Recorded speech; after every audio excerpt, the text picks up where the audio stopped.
Have you ever been hit with someone else's anger? It comes out of nowhere, and then you felt yourself like shut down. Were you blamed for something that you didn't do? Or maybe shamed into silence? In a world that feels increasingly unsafe, where outrage seems to be the underlying mood everywhere we look, we need new skills to protect our inner peace. In this episode of Terrified Nation, we explore how to stay grounded when you're surrounded by dysfunction at work, in your community, maybe even in your own family. It's not just about surviving, it's about healing too.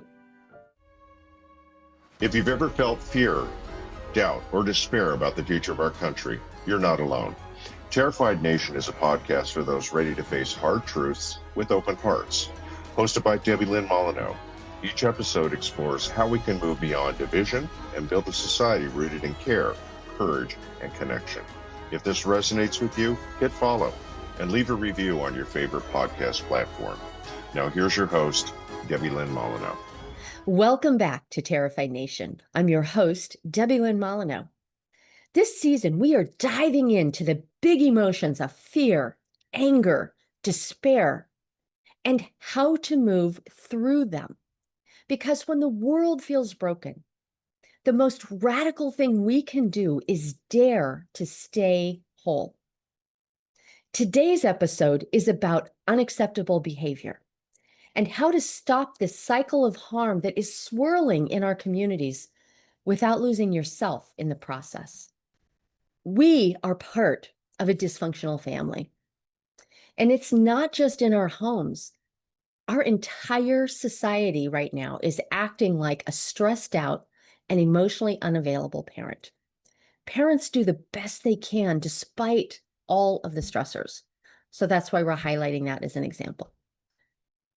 And this pressure in our society really is everywhere. There's rising prices, endless political tension, broken communities. It is no wonder that we're scared. And we're trying to survive in a world that feels like it's falling apart. And when people don't feel safe, they act out. They exhibit unacceptable behavior. They yell, they blame, they shame. And sometimes we are on the receiving end of that behavior. And sometimes we're the ones doing it.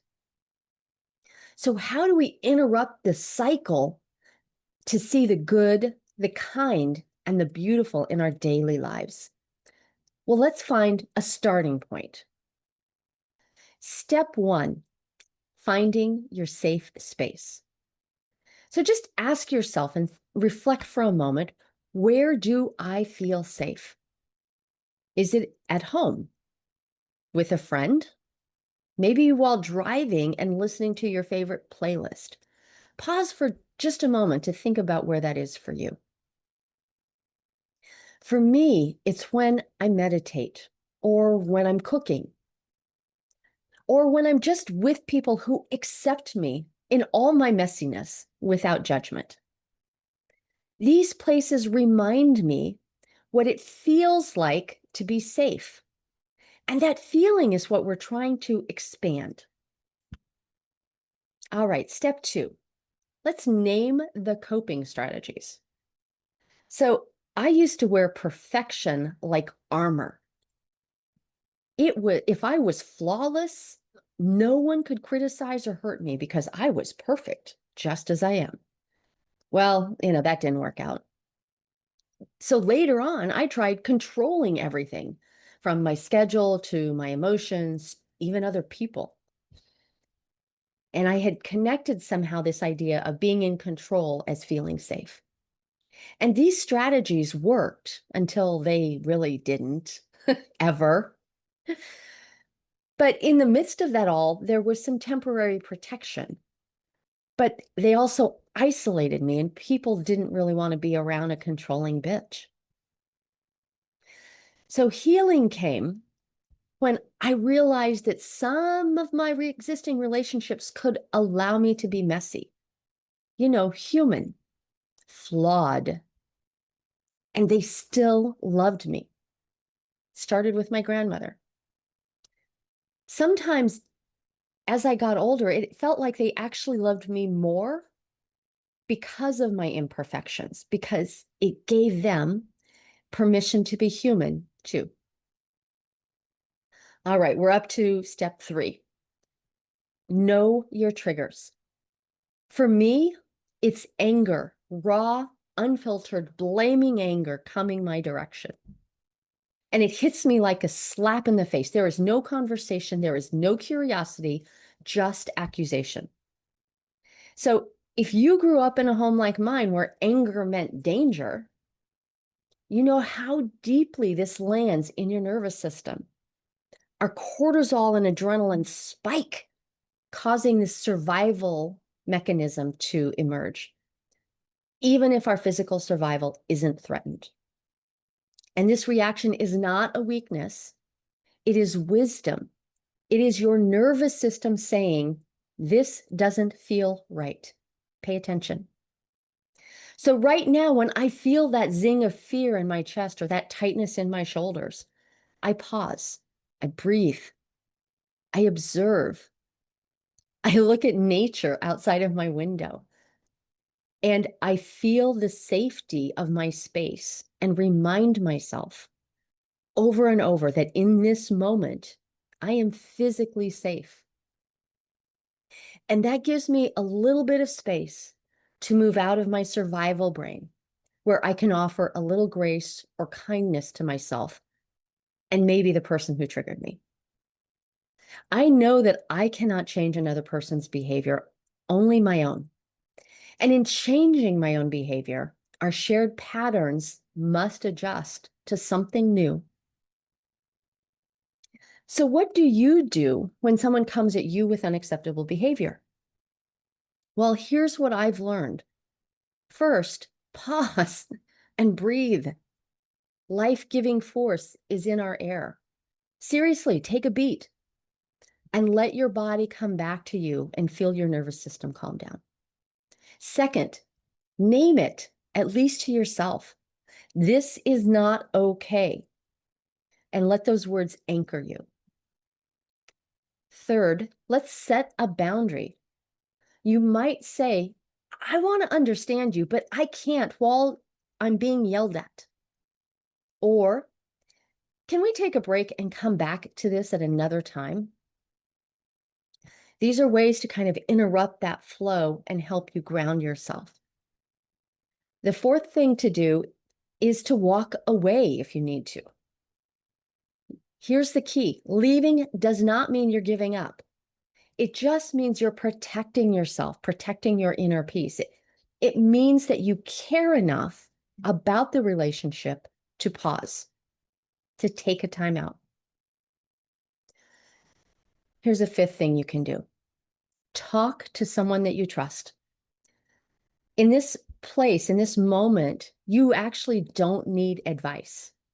You need to be heard. And so seek out a friend or a colleague who listens well and can reflect back what they're hearing without inserting their own agenda or telling you what you should do. 6, let's do our own healing work. We all have healing work to do because the world is a traumatic place and no one is immune from the traumas of the world today. So try as many options as you need. Try therapy, try journaling, try breath work, try retreats, do some spiritual practice. These are just a few options.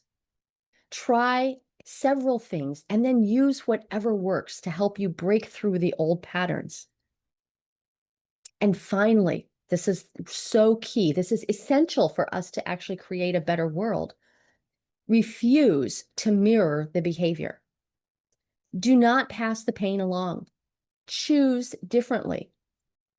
Each child swears, I am never going to act like you, and then they become a parent and they do. Because we inevitably repeat those patterns until we become aware of them and make different choices. Asking for help, gives us a chance to break through the old patterns. This is how we break the cycles. This is how dysfunction heals into something greater than what we have today.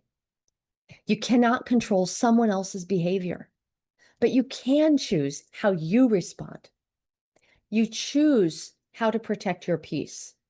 Then we will create a different legacy, one that's rooted in courage and compassion. So start with yourself and start today. Thanks for joining me on Terrified Nation. If this episode stirred something in you, I do hope you'll take a moment to reflect. And if you found it helpful, chances are someone else in your life will too. So please share it with a friend, a coworker, or a family member who could use a little more peace in their day. And if you're listening on a podcast platform, please leave a review. It helps others to find the show and join this journey with us. Your words, your stars, your support, they really do make a difference. Join me next time. That's Terrified Nation, a podcast from American Future. If this episode moved you, please help others find it. Leave a review on your favorite podcast platform. For early access to new episodes, become a paid subscriber at terrifiednation.com. Join us next time.